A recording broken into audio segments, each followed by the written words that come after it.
하나님 말씀 이사야서 46장 3절에서 11절 말씀입니다. 이사야서 46장 3절에서 11절 말씀을 교독을 하도록 하겠습니다. 야곱의 집이여, 이스라엘 집에 남은 모든 자여, 내게 들을지어다. 배에서 태어남으로부터 내게 안겼고 태에서 남으로부터 내게 업힌 너희여, 너희가 노년에 이르기까지 내가 그리하겠고 백발이 되기까지 내가 너희를 볼 것이라. 내가 지었은즉 내가 업을 것이요 내가 품고 구하여 내리라. 너희가 나를 누구에게 비기며 누구와 짝하며 누구와 비교하여 서로 같다 하겠느냐? 사람들이 주머니에서 금을 쏟아내며 은을 저울에 달아 도금장이에게 주고 그것으로 신을 만들게 하고 그것에게 엎드려 경배하며 그것을 들어 어깨에 메어다가 그의 처소에 두면 그것이 서 있고 거기에서 능히 움직이지 못하며 그에게 부르짖어도 능히 응답하지 못하며 고난에서 구하여 내지도 못하느니라. 너희 패역한 자들아, 이 일을 기억하고 장구가 되라. 이 일을 마음에 두라. 너희는 옛적 일을 기억하라. 나는 하나님이라. 나 외에 다른 이가 없느니라. 나는 하나님이라. 나 같은 이가 없느니라. 내가 시초부터 종말을 알리며 아직 이루지 아니한 일을 예적부터 보이고 이르기를 나의 뜻이 설 것이니 내가 나의 모든 것을 이루려. 같이 봅니다. 내가 동쪽에서 사나운 날 짐승을 부르며 먼 나라에서 나의 뜻을 이룰 사람을 부를 것이라. 내가 말하였은즉 반드시 이룰 것이요 계획하였은즉 반드시 시행하리라. 아멘. 찬양대 찬양 있겠습니다.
영광의 박수를 하나님께 드리겠습니다.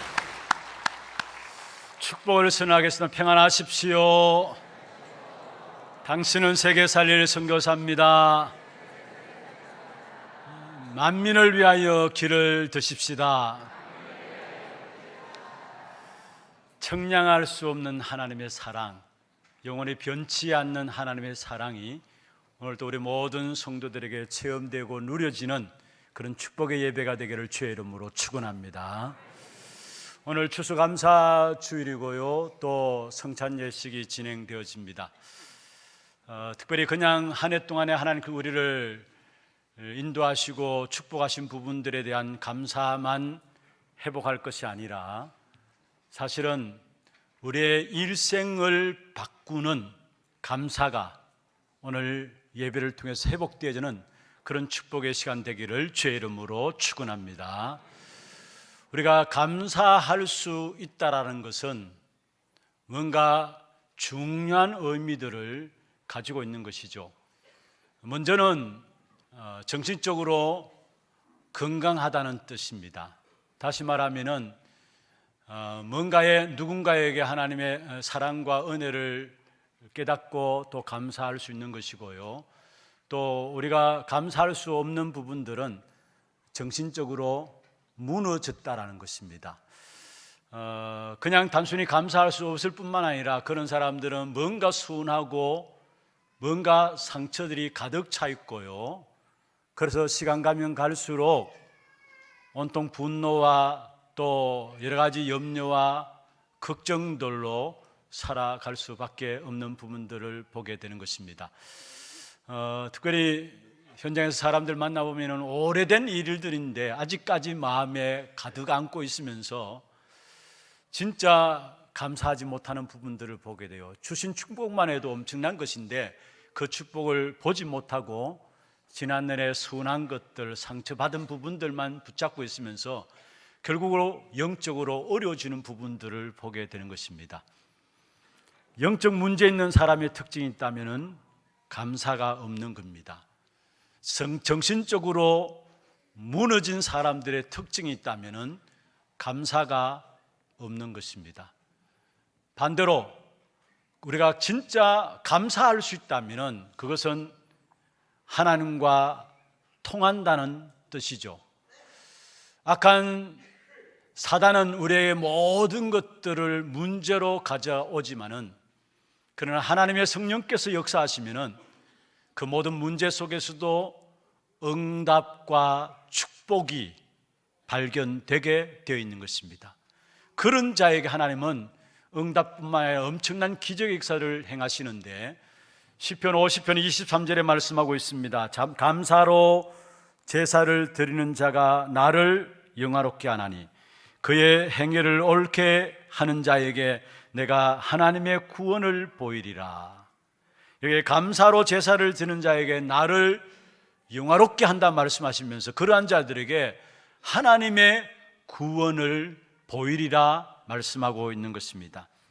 진짜 우리에게 참된 응답이 있다면, 참된 축복이 있다면 하나님께 영광 돌리는 것이고 또 하나님의 구원의 역사를 누리는 거 아십니까? 그러한 축복을 누구에게 주시느냐?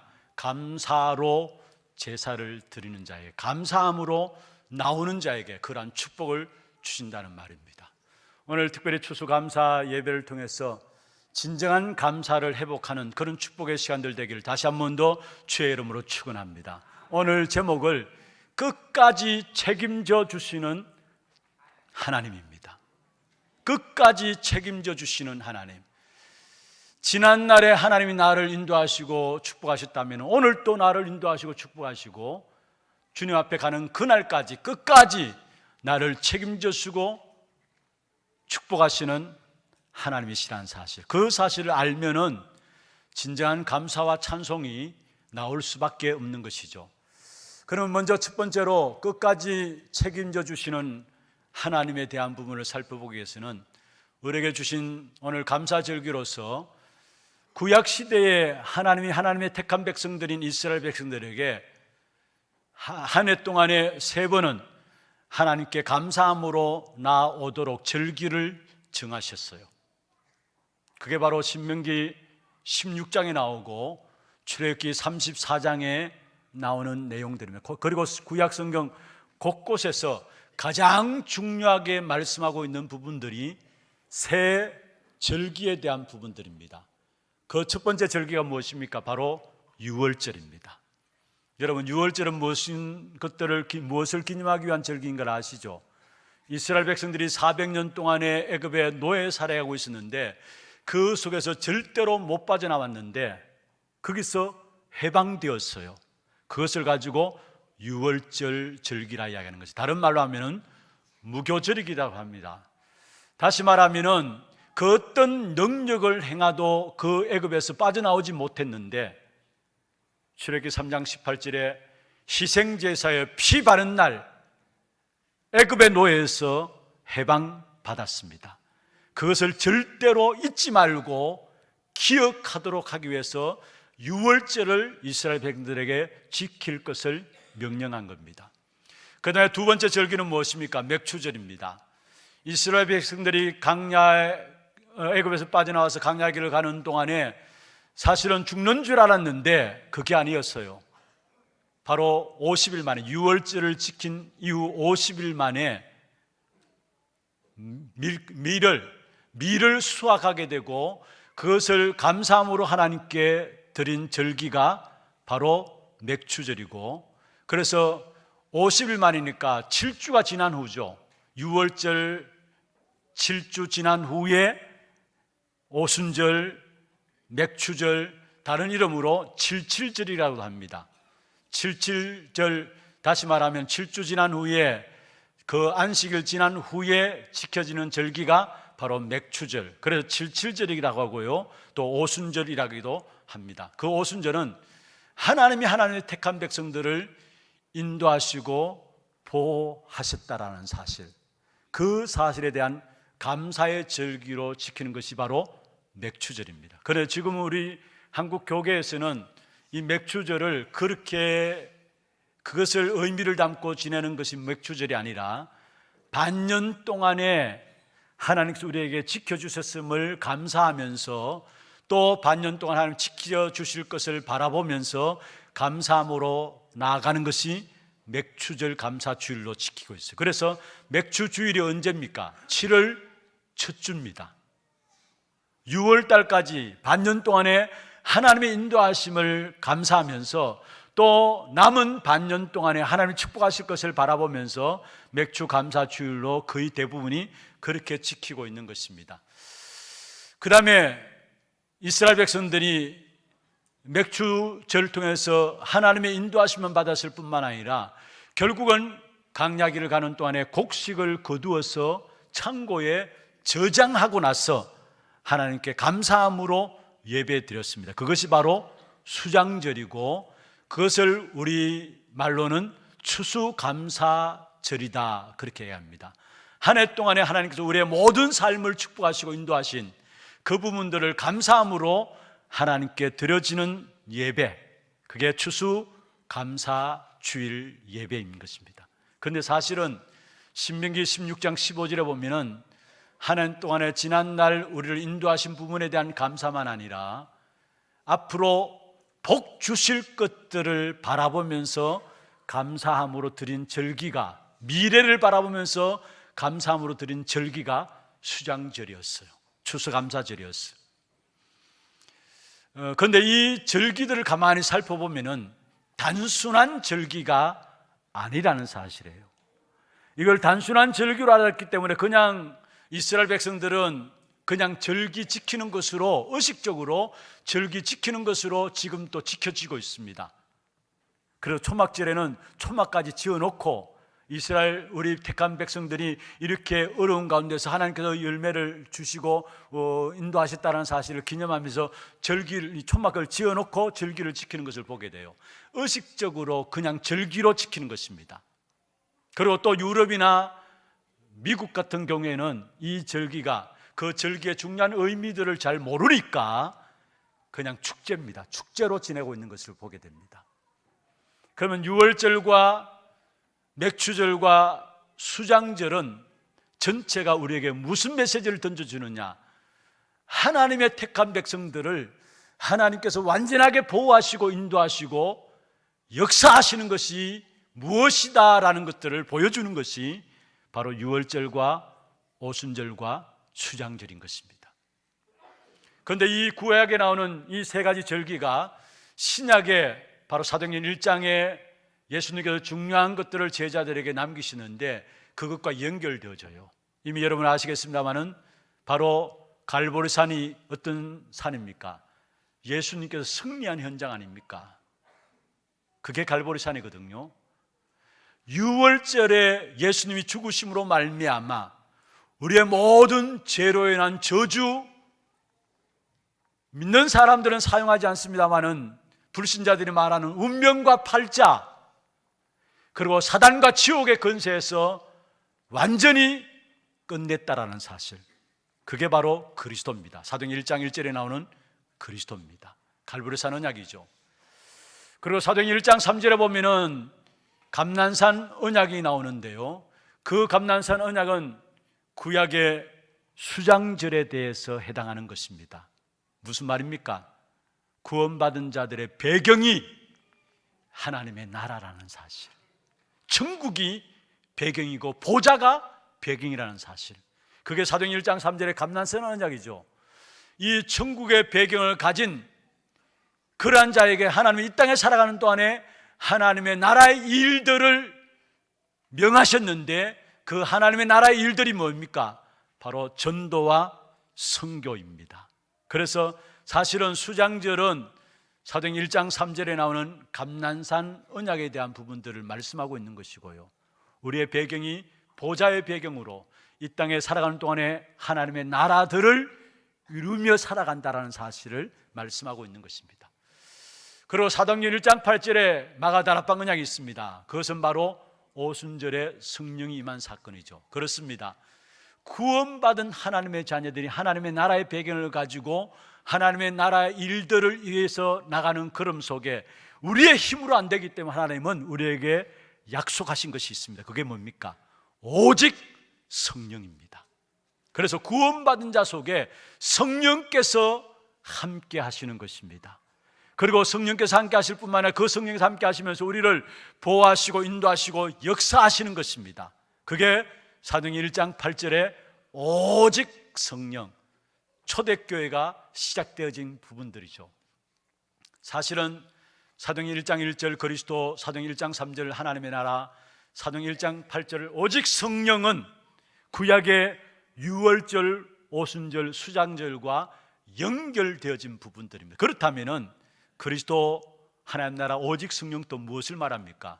저와 여러분이 이 땅에 살아가는 동안에 영세전부터 영원까지의 하나님 우리에게 답으로 주신 거예요. 영세전부터 영원까지의 답으로 주신 거예요. 우리의 모든 문제 해결하신 그리스도, 그 그리스도 이름으로 우리 안에 성령께서 역사하시고 그 성령의 축복 누림으로 말미암아 하늘 배경 가운데 바로 하나님 나라를 이루는 그 축복 가운데 우리를 인도하신다는 사실을 언약으로 주신 거예요. 그렇다면 이 언약 또한 끝까지 책임져 주시는 하나님이 어떤 하나님이신가를 우리에게 보여주고 계시는 것이죠. 오늘 본문에도 우리의 인생을 끝까지 책임져 주시는 분이 어떤 분이신가라는 사실들을, 어떤 하나님이신가라는 사실을 아주 잘 말씀하고 있습니다. 한번 보십시다. 3절에 말씀하고 있습니다. 야곱의 집이여, 이스라엘 집에 남은 모든 자여, 내게 들으라. 배에서 태어남으로부터 내게 안겼고 태에서 남으로부터 내게 업힌 너희여, 4절에 너희가 노년에 이르기까지 내가 그리하겠고 백발이 되기까지 내가 너희를 품을 것이며 내가 지었은즉 내가 업을 것이요 내가 품고 구하여 내리라. 무슨 말입니까? 여기 남은 자여 했는데 이 남은 자는 누구를 말합니까? 하나님의 긍휼하심을 입은 자. 이 남은 자는 누구를 말합니까? 그리스도를 아는 자. 이 남은 자는 누구를 말합니까? 오늘 저와 여러분을 말하고 있습니다. 저와 여러분을 어떻게 지키시고 보호하시고 인도하시느냐, 오늘 본문에 보면 그렇게 말씀하고 있죠. 태어남으로부터, 배에서 태어남으로부터 내게 안겼다. 태에서 남으로부터 내게 업혔다. 그러면서 노년에 이르기까지 또 백발이 되기까지 내가 너희를 어떻게 하겠다요? 품을 것이다. 여러분, 우리가 배 안에서, 어머니 배 안에 있을 때부터 우리를 업었다라고 이야기를 해요. 우리가 또 배에서 나올 때부터 우리를 안았다라고 이야기를 해요. 그리고 우리가 노년 백발이 되기까지 우리를 어떻게 한다고요? 품을 것이다 이야기를 해요. 그래서 마지막 4절 마지막에 보면 그렇게 말씀하죠. 내가 지역선적 내가 업을 것이요 내가 품고 구하여 내리라. 할렐루야. 영원까지 끝까지 책임지시는 하나님의 사랑을 말씀하고 있는 것입니다. 여러분, 우리가 이러한 사랑을 받은 자예요. 영원까지 끝까지 책임져 주시는 하나님의 사랑이 우리 위에 머물러 있는 것입니다. 이 사실을 진짜 안다면은 감사할 수밖에 없고요, 찬송할 수밖에 없는 것이죠. 이번 한 주간 말씀을 깊이 한번 묵상해 보세요. 여기 특별히 4절 마지막에 보면은 내가 지었은적 내가 업을 것이요 내가 품고 구하여 내리라. 할렐루야. 하나님이 끝까지 우리를 사랑하시는, 그래서 정말로 추수감사주일에 여러분 사랑할 것 많겠습니다, 감사할 것 많겠습니다만은, 찬양할 것 많겠습니다만은, 하나님이 우리를 끝까지 책임져 주시는 그 축복된 사랑에 감사 회복되는 축복이 있기를 주의 이름으로 축원합니다. 두 번째입니다. 끝까지 책임져 주시는 하나님, 무엇으로 책임져 주시느냐? 여러분, 하나님의 영원한 말씀으로 우리를 책임져 주십니다. 여러분, 이 땅에서 영원한 것은 말씀밖에 없어요. 그 하나님의 말씀으로 저와 여러분을, 남은 자들을 책임져 주시는 것입니다. 사도행전 20장에 보면은 바울이 에베소 교회 장로들을 불러 모았습니다. 3년 동안 밤낮 눈물로 너희들을 가르쳤다 이야기를 하면서 마지막 고별 설교를 합니다. 그런데 그 고별 설교 가운데 바울이 장로들에게 뭐라고 했느냐? 내가 너희를 앞으로 엄청난 이리떼들이 교회 안에서 들어와서 어지럽게 만들 것인데 내가 너희를 주의 은혜에 그의 말씀께 부탁한다 했어요. 왜냐? 말씀만이 너희를 능히 든든히 세워간다. 20장 32절에 말씀하고 있어요. 이 말씀이 너희를 능히 든든히 세워가고, 그리고 마지막 32절 마지막에 보면 그것이 바로 기업이 될 것이다 했어요. 무슨 말입니까? 말씀이 바로 하나님의 나라를 얻게 될 것을 말씀하고 있어요. 여기 기업이 된다는 말은 하나님의 나라를 말씀하고 있는 것이죠. 그렇습니다. 우리에게 하나님이 영원한 것으로 준 것은 말씀입니다. 그렇다면 저와 여러분이 진짜 참된 끝까지 하나님 책임져 주시는 귀한 축복된 삶을 살기 위해서는 말씀의 흐름을 놓치지 말아야 합니다. 말씀의 흐름을 놓치지 말아야 합니다. 여러분, 이 말씀은 우리에게 구원을 주시는 것이 목적이지만은, 그러나 그 말씀 속에는 흐름이 있어요. 흐름이 있습니다. 그 흐름을 제대로 깨닫게 될 때에 사실은 응답을 받게 되어 있습니다. 말씀의 흐름을 놓치지 않고 말씀의 흐름을 받게 되면은 그 사람에게는 뭔가 모르게 모든 삶의 응답이 하나하나 찾아오게 되어 있어요. 창세기 12장 1절에서 3절에 보면은 하나님께서 갈대아 우르 우상 동네에 있는 아브람을 불러내시면서 말씀하셨습니다. 내가 내게 지시할 땅으로 가라. 무슨 말입니까? 가나안 땅을 말하고 있습니다. 그런데 지시할 땅으로 가라 말씀했습니다. 하나님께서 아브람에게 한 걸음 한 걸음 말씀을 통해서 인도하시겠다는 약속입니다. 여호수아 1장 1절에서 9절에 보면은 모세가 죽고 난 후에 여호수아가 두려움에 사로잡혀 있었습니다. 그러니까 여호수아에게 나타나서 말씀했습니다. 두려워하지 말라, 담대하라 말씀하시면서 모세와 함께 했던 것 같이 내가 너와 함께 할 것이다. 그러면서 좌우로 흔들리지 말라, 치우치지 말라, 그러면 형통케 될 것이다 말씀해요. 무슨 말입니까? 말씀의 흐름을 놓치지 말라는 거예요. 여러분, 사무엘에게 언제 응답이 시작돼요? 언제부터 응답이 시작되었습니까? 그 시대에 제사장도 하나님의 음성을 듣지 못했는데 어린 사무엘이 하나님의 음성을 들었어요. 성전에서 자다가 하나님의 음성을 들었는데 그날 이후로 사무엘의 말 한마디 땅에 떨어지지 않게 되었다라고 사무엘상 3장 19절에 말씀하고 있습니다. 무슨 말입니까? 말씀의 흐름을 놓치지 않았던 사무엘에게 하나님은 말씀이 성취되어지는 그 걸음들로 인도해 주셨음을 말씀하고 있는 것입니다. 그렇습니다. 우리가 말씀의 흐름을 따라가야 돼요. 말씀의 흐름을 따라가지 못하면요, 세 가지를 따라가게 돼요. 무엇의 세 가지를 따라가느냐? 먼저는 내 중심을 따라가게 돼요. 내가 따라간다고 따라가는데 내 중심으로 따라가요. 내 중심으로. 그래서 이게 안 되는 줄 알면서도 어쩔 수 없이 따라가게 되는 거예요. 그리고 말씀의 흐름을 따라가지 못하면은 결국 내 생각대로 따라가요. 그리고 내 주장대로 따라가고요.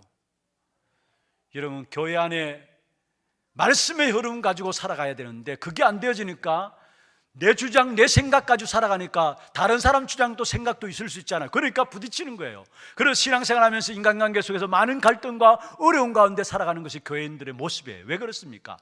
말씀의 흐름을 놓치기 때문에, 내 주장, 내 생각대로 따라가기 때문에. 우리 모두가 내 생각, 내 주장이 있잖아요. 그러니까 그게 서로 부딪히니까 갈등이 일어나고 싸움이 일어날 수밖에 없어요. 근데 거기에는 중요한 것은 말씀이 없다라는 거예요. 여러분, 다니엘서 1장 8절에 다니엘과 세 친구가 뜻을 정했다 했습니다. 무슨 말입니까? 고집부렸단 말이 아니에요. 하나님의 언약의 말씀을 붙잡았단 말이에요. 그리고 그 속에서 다니엘과 다니엘 세 친구는 왜 자기 민족이 포로되어 있는지, 그런 포로 가운데 자기들은 왜 궁중에 있는지 그 이유를 알아낸 겁니다. 그래서 뜻을 정했다는 거예요. 다시 말하면 그 말씀의 흐름을 놓치지 않고 있다는 사실을 말씀하고 있습니다. 열왕기상 19장 보면은 엘리야에게 하나님께서 나타나셨는데 큰 지진 가운데, 큰 바람 가운데, 큰 불 가운데 나타나지 않았습니다. 세미한 하나님의 음성으로 엘리야에게 나타나셔서 하실 일을 말씀하셨어요. 우리는 큰 능력 행하죠. 또 큰 기적을 바라죠. 그걸 좋아하죠. 그런데 하나님은 큰 바람과 큰 지진과 불에 나타나지 않으시고 세미한 하나님의 말씀으로 음성 가운데 하나님이 엘리야에게 나타나셔서 엘리야를 통해서 하실 일을 알리신 것입니다. 여러분, 우리가 절대 놓치지 말아야 될 부분들이 있다면 무엇입니까? 말씀의 흐름을 놓치지 말아야 돼요. 그 어떤 경우도 말씀의 흐름을 놓치면 우리 인생 자체가 결국은 내 욕심과 내 주관으로, 내 생각으로 살아갈 수밖에 없고, 말씀의 흐름을 놓치면 결국 현실 속에서 낙심하고 절망하고 싸우고 헤매다가 인생 끝나는 겁니다. 말씀의 흐름을 놓치면요, 결국 헛된 인생이 되어지는 겁니다. 말씀의 흐름을 놓치면은 나도 원치 않게 저절로 어디에 가느냐? 우상 숭배할 수밖에 없어요. 왜냐? 말씀을 놓쳐버리니까 우상 숭배하는데, 이 우상 숭배는 꼭 형상을 만들어 놓은 것만이 우상이 아니잖아요. 내가 중심되는 것이 우상 아닙니까? 돈도 우상이고요, 욕심도 탐심도 우상이고요, 하나님보다 더 사랑하는 모든 것 우상이라는데, 결국은 말씀의 흐름이 놓쳐버려지니까 내 모든 삶의 중심에 결국은 우상을 따라갈 수밖에. 나도 원치 않게 우상 생활하는 거예요. 그런데 그 우상이 얼마나 헛된 일인가를 오늘 본문에 말씀하고 있는데, 특별히 1절 2절에도 말하고 6절 7절에 말하고 있는데요, 특별히 7절 한번 보십시다. 우상이 얼마나 헛된 일인가. 6절에 보면 그 우상을 만들기 위해서 온갖 다 내어놓고, 검은 달 다 내어놓고 만드는데, 7절에 보면 그렇게 말씀하고 있죠. 그것을 들어 어깨에 메어다가 그의 처소에 두면 그것이 서 있고 거기에서 능히 움직이지 못한다 했어요. 여러분, 메어다가 어디에 구석에 갖다 놓는데 그게 그 자리에 서 있잖아요. 그게 움직입니까? 능력이 있어 막 나댑니까? 아니잖아요. 그런데 거기에 복을 들려고 사람들이 빈다라는 거예요. 그게 우상이라는 사실이에요. 왜 우상 숭배할 수밖에 없느냐? 말씀의 흐름을 놓치면은 나도 모르게 모든 것이 우상으로 우리를 공격해 와요. 그래서 여러분, 정말로 우리에게 가장 중요한 부분들이 있다면 영원한 것은 말씀입니다. 말씀이 우리를 능히 든든히 세울 것입니다. 그렇다면 말씀의 흐름을 놓치지 말아야 합니다.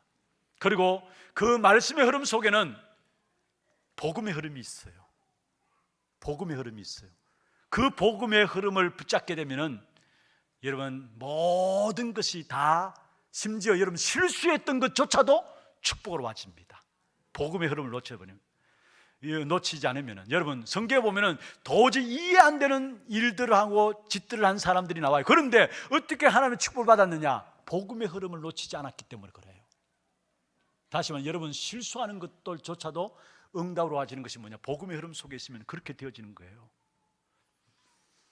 특별히 우리에게 주신 원시복음이 뭡니까? 여자의 후손이 뱀의 머리를 상하여 할 것이다. 제일 처음으로 하나님이 택한 백성 이스라엘 백성들에게 주신 말씀이죠. 여자의 후손이 뱀의 머리를 상하게 할 것이다. 창세기 3장 15절 이 약속의 말씀 가지고 창세기 3장, 6장, 11장을 해결하는 것입니다. 이게 복음이에요. 사실 이 땅의 모든 근본 문제는 뭡니까? 사람들이 결국 나 중심으로 살아가고 세상 물질 중심으로 살아가고 성공 중심으로 살아가잖아요. 나 중심으로 살아가다 보니까 나도 모르게 악한 사단에 잡히게 되고요. 그래서 틀린 성공을 위해서 몸부림쳐요. 그게 지금 세상 아닙니까? 나 중심으로 살아가고 결국은 악한 사단에 붙잡히게 되고 악한 사단에 붙잡히게 되니까 틀린 성공을 위해서 몸부림치는데 그게 세상이에요. 세상. 지금 세상이에요. 여러분 나 중심으로 살아가는데 왜 나 중심으로 살아가느냐? 하나님이 없으니까. 여러분 가장 죄 중에 가장 큰 범죄가 뭔 줄 아십니까? 우리에게 하나님이 없는 거예요. 그게 가장 큰 범죄예요. 살아가면서 이런저런 우리 잘못한 죄 짓죠. 그게 중요한 죄가 아니라 우리에게 하나님이 없다는 것, 원죄, 그게 가장 큰 죄예요. 나 중심이 되어지니까 하나님 없을 수밖에요. 하나님 없으니까 나 중심이 되어질 수밖에요. 그러니까 자기도 모르게 사단에게 사로잡혀요. 우선은 힘을 주니까. 여러분 그렇잖아요. 무당 들린 사람, 악한 사단으로 말하면 일단 힘을 공급받잖아요. 나중에 망하지만은 나중에 시큰 사단이 무당을 데리고 놀다가 버리지만은 그러나 우선 힘이 있으니까 그 우상을 붙잡는 거예요. 그러면서 어떻게 됩니까? 그러니까 무너질 바벨탑을 쌓는 겁니다. 그게 인생의 문제예요. 그 문제를 해결한 유일한 답은 여자의 후손이 뱀의 머리를 상한다 했어. 오직 그리스도입니다. 그래서 성경 전체가 출애굽기 3장 18절, 이사야 7장 14절, 또 마태복음 16장 16절, 또 완전히 중세 타락했을 때 사실은 루터를 통해서 로마서 1장 16절 17절을 주었죠. 오직 의인은 믿음으로 산다. 이 복음을 주시고 또 초대교회 사도행 1장 1절 3절 8절 복음을 주신 것이죠. 성경의 말씀 흐름이지만 그 말씀 흐름 속에서 복음의 흐름이 있어요. 그 복음의 흐름을 붙잡게 될 때에 여러분 모든 것 합력하여서 선을 이루는 축복의 역사가 일어나게 돼 있어요.